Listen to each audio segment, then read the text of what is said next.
સુશીલા, એ ગીતાને જલ્દી લઈ આવ ને. વેવાઈ રાહ જોઈ રહ્યા છે.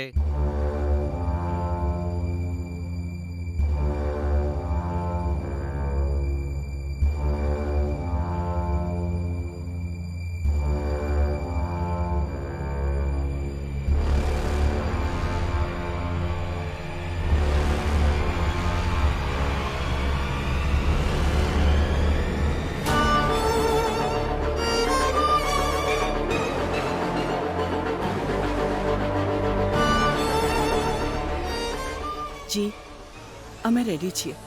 અરે નાસ્તો પણ રેડી છે, જો સમય હોય તો.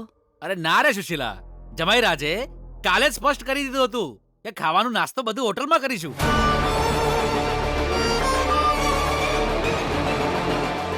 એ આપણને કંઈક સરપ્રાઈઝ આપવાના છે. એ શું છે એ પણ જોવું પડશે. અમે કહીએ પહેલા તમે કહો તો સારું રહેશે.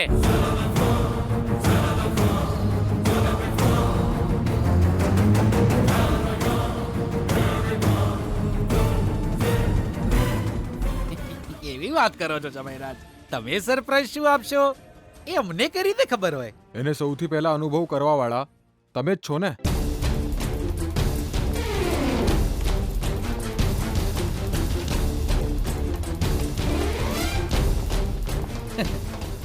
અમે શું અનુભવ કરી રહ્યા છીએ? ઓહો, યાદ આવી ગયું મને. તમારી સાથે સંબંધ જોડી રહ્યા છીએ એનો આનંદ અમે અનુભવ કરી રહ્યા છીએ. આ અમારા માટે ગર્વની વાત છે. એટલે જ સેકન્ડ હેન્ડ છોકરી સાથે મારા દીકરાના લગ્ન કરાવવા ઈચ્છો છો તમે?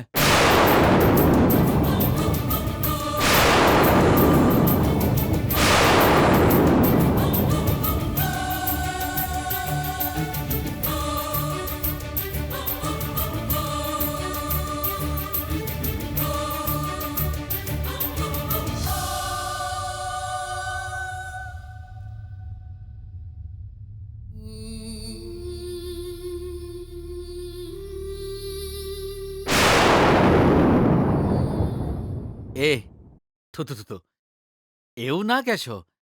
મારી દીકરી તો પવિત્ર છે. એ જ તો હું પણ કહી રહ્યો છું. તમારી દીકરીને કોઈ આગ લગાડી દીધી છે. આવી છોકરી સાથે હું લગ્ન શા માટે કરું?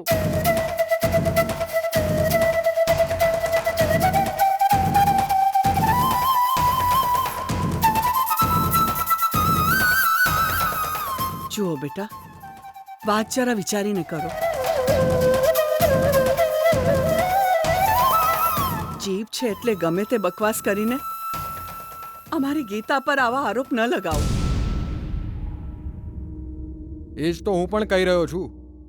તમારી દીકરી સુંદર છે એટલે કોઈ પણ વ્યક્તિ એના પર ફિદા થઈને એને સ્વીકાર કરી લે એવું ના હોય.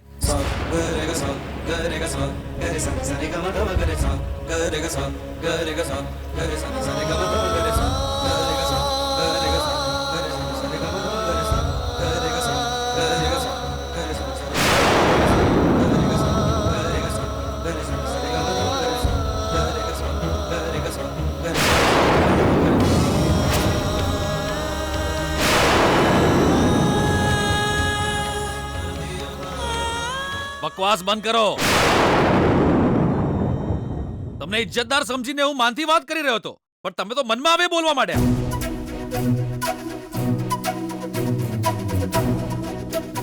મારી દીકરીને શું સમજી રહ્યા છો? છોકરાઓના પડછાયાથી પણ દૂર રહે છે. ઘરની બહાર નીકળે છે તો માથું નમાવીને જાય છે ને માથું નમાવીને આવે છે.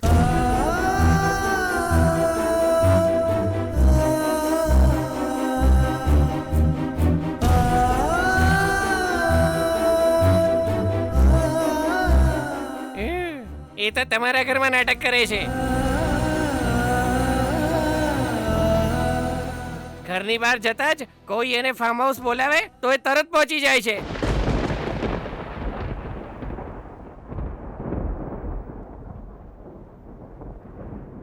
અને પછી કવરમાં પૈસા લઈને આવે છે. અહીં સીધી બનીને રહે છે ને? એય!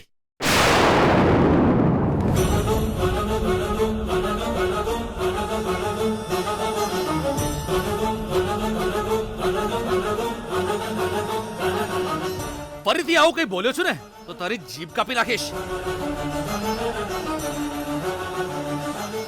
મેં મારી દીકરીને સારા સંસ્કાર આપ્યા છે.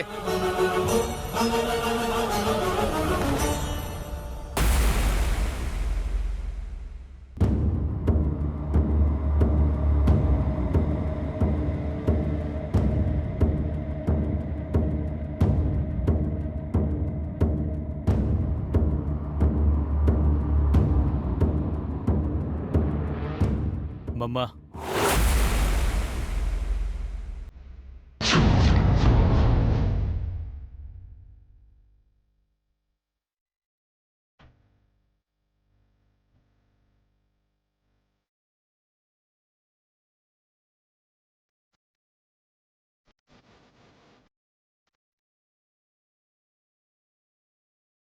હા વિજય, કેમ હશે છે મમ્મા? ભલે ગમે તે થાય હંમેશા હસતા રહેવું જોઈએ એ મંત્ર ખાલી તારા માટે નહીં, મારા માટે પણ છે. ના મમ્મા, એ તો મામાએ કીધું કે તે વિડીયો જોઈ લીધો. હા, જોઈ લીધો.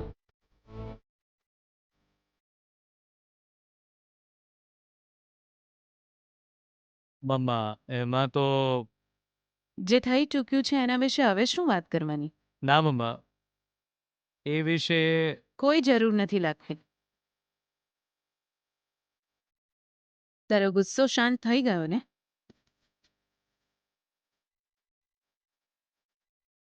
તારો બદલો પૂરો થઈ ગયો ને? અથવા હજુ પણ કંઈ બાકી છે? ના મમ્મા. ના, ફરીથી ગીતા પાછળ જવું છે તારે? એને હજુ એ તકલીફ આપવી છે? હજુ તને એવું કંઈ લાગી રહ્યું છે કે શું? ના મમ્મા, હવે બીજું કંઈ બાકી નથી. બધું ખતમ. સારું થયું. જો કંઈ બાકી હોત તો મુશ્કેલી થાત. હવે બધું ખતમ થઈ ગયું, શાંતિ થઈ ગઈ.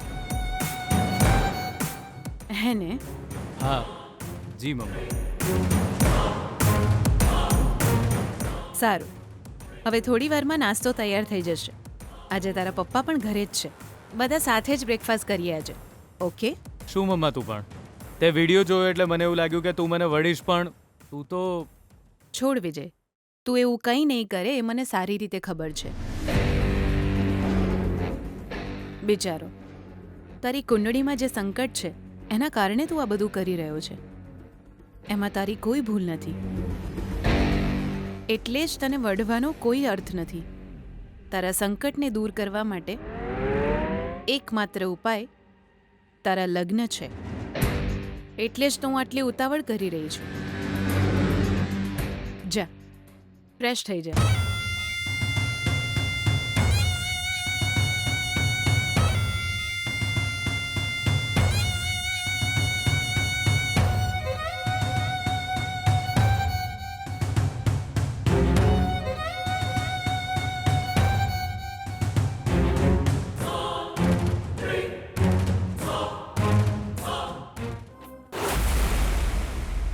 લોકો તો કયા કરે સાહેબ, બાકી કોઈ અડવા આવે તો મારી દીકરી એને છોડે નહીં. જો સામે વાળો શક્તિશાળી હોય તોય મારી દીકરી એને ખતમ કરી કાઢે, પણ શરીર વેચીને ના આવે.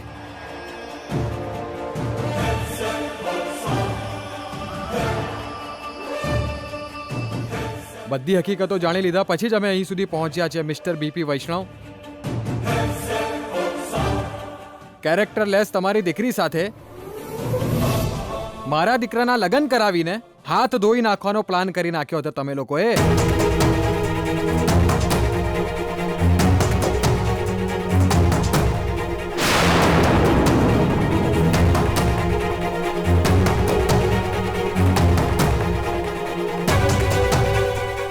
એટલે જ છોકરી જોવા આવ્યા એ જ દિવસે તમે ઉતાવળમાં એન્ગેજમેન્ટ કરાવી દીધી. એટલે જ આટલી જલ્દી લગ્ન કરાવી દેવાની તમને ઉતાવળ હતી, હે ને?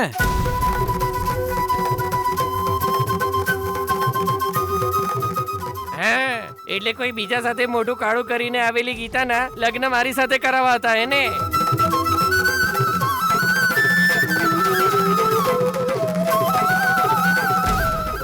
એટલે બરબાદ થઈ ચૂકેલી ગીતાને જીવન આપીને ઉદ્ધાર કરવાનો છોકરો હું તો નથી જે સમજી લો.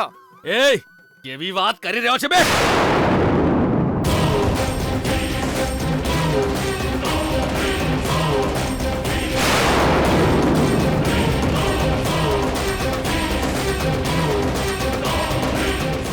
મારી દીકરીને કેરેક્ટરલેસ કે છે.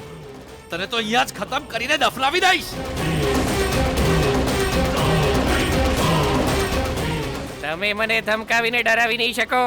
આ વાત ખાલી હું નથી કહી રહ્યો, આખો સમાજ કહી રહ્યો છે.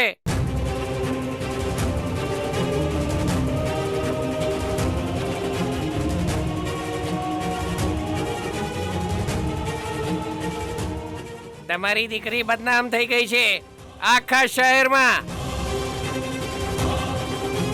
બરબાદ થઈ ગઈ, ઇજ્જત લૂંટાઈ ચૂકી છે. બકવાસ બંધ કર. મારી દીકરી વિશે ગમે તેમ બોલી રહ્યો છે. આ વાતનો કોઈ પુરાવો છે તારી પાસે? પુરાવો જોઈએ છે? પુરાવો હમણાં જ બતાવું છું તમને પુરાવો. આનાથી મોટો પુરાવો તમને બીજો કોઈ નહીં મળે.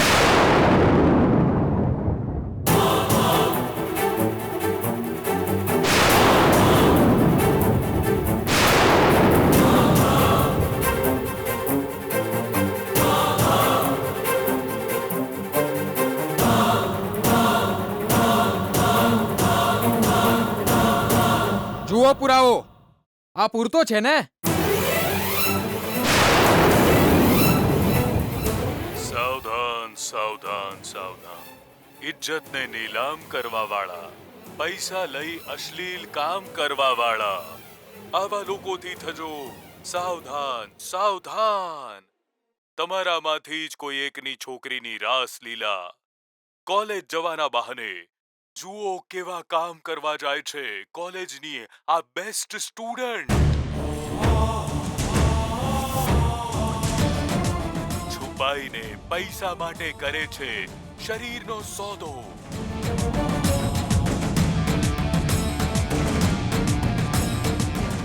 જુઓ કેવી રીતે પકડાઈ છે આ કેમેરામાં.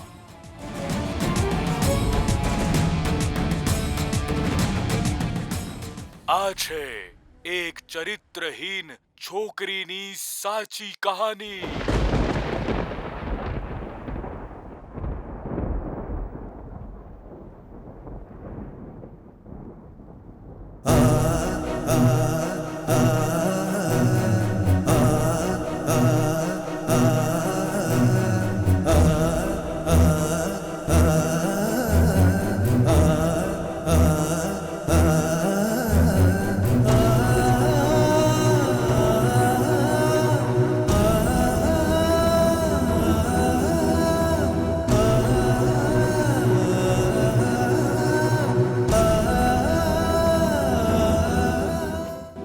મોઢા પર થૂકીને હજુ પણ તમે આવી રીતે જોઈ રહ્યા છો.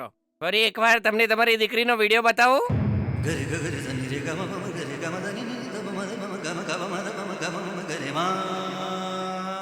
જુઓ જુઓ, સ્પષ્ટ રીતે જુઓ.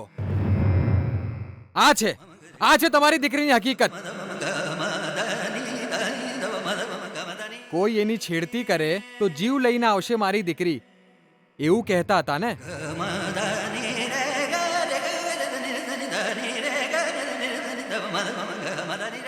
તમે કહ્યું હતું ને મારી દીકરી એવી નથી, પણ દરેક છોકરા સાથે રેટ ફિક્સ કરીને સૂઈ જાય છે અને કવર લઈને આવે છે.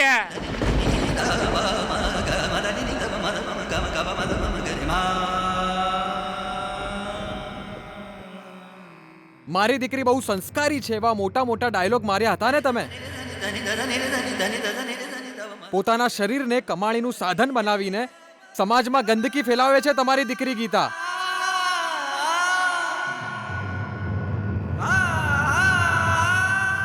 અરે બીપીજી, અમે તો સંસ્કારી ઘરના છીએ એવું તમે બહુ અભિમાન સાથે બોલતા હતા ને.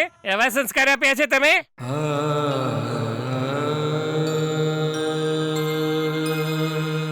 છોકરી ઘરમાં શું કરે છે એનું ધ્યાન રાખવા કરતા ઘરની બહાર શું કરે છે એનું ધ્યાન રાખવું જોઈએ.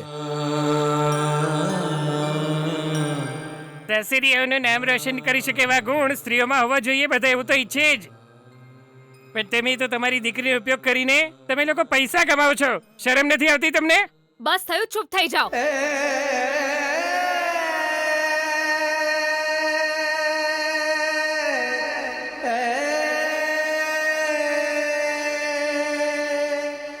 હકીકત જાણ્યા વિના તમે ગમે તેમ આરોપ ન લગાવો. સુશીલા તારી દીકરીને ચૂપ રહેવાનું કહી દે.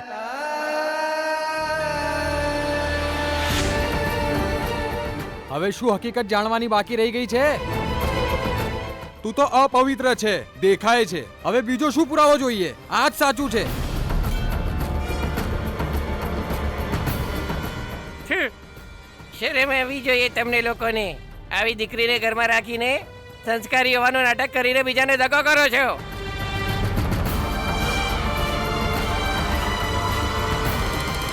આવી તો કઈ જિંદગી હોય? છું.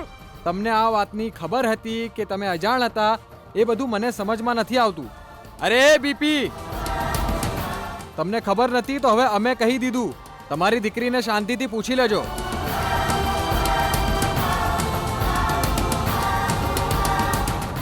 પૂછપરછ કરવાનો શું ફાયદો? જે ભૂલ ન થવી જોઈએ એ તો થઈ ગઈ.